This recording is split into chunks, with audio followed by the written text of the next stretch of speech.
Caroline, stay with us. We're joined by Mike Davis. He's the president of the Article 3 Project and a former law clerk to Justice Gorsuch, I think back when he was an appeals court judge. Hey, welcome, Mike. And you're an attorney and you're also an American patriot. Can you please give us your reaction? I've quickly scanned through this indictment, and it is long, it is loud, and it is lawless. And if you read this thing, it is silly. We have 19 defendants that this Democrat district attorney down in Atlanta is charging with 41 felonies for the non-crime of a former president objecting to a presidential election, which is allowed by the Electoral Count Act of 1887.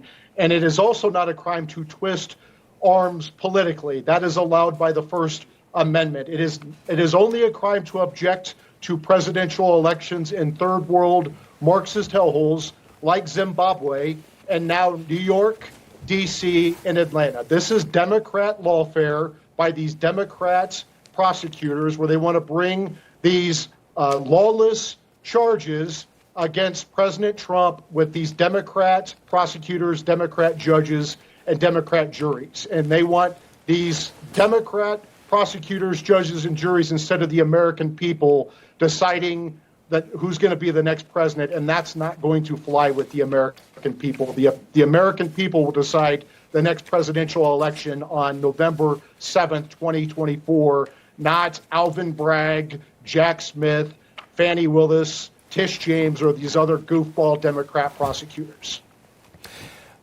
Do they have to turn themselves in, these defendants? I mean, was President Trump going to have to go to Atlanta to turn himself in and be processed like in Miami and here in New York? Is that required? Can you tell, Mike?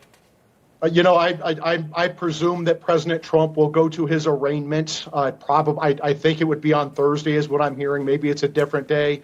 But this is a kangaroo court that they're running down there. They had the indictment on the court's website earlier today.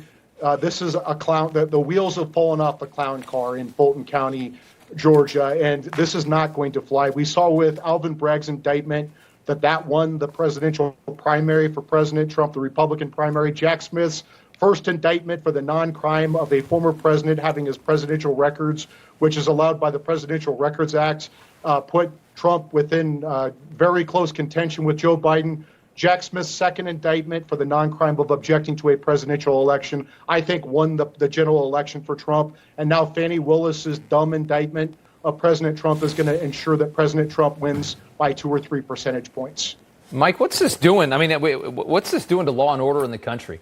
I mean, when people see something like this, I mean, look at how ridiculous this is. I mean, the scale of it. I mean, all of this, these are actions. These are just people believing something and looking into it. And we're vilifying that and we're criminalizing that while at the same time they look at next to nothing with the guy that's sitting in the White House right now.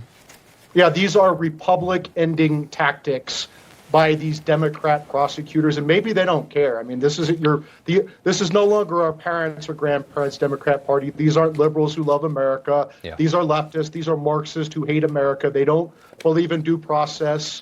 They don't believe in equality. They don't believe in free speech. They believe in Me Too. They believe in equity. They believe in censorship. Now they believe in throwing their political rivals in prison for the rest of their lives. This is not going to fly with the American people.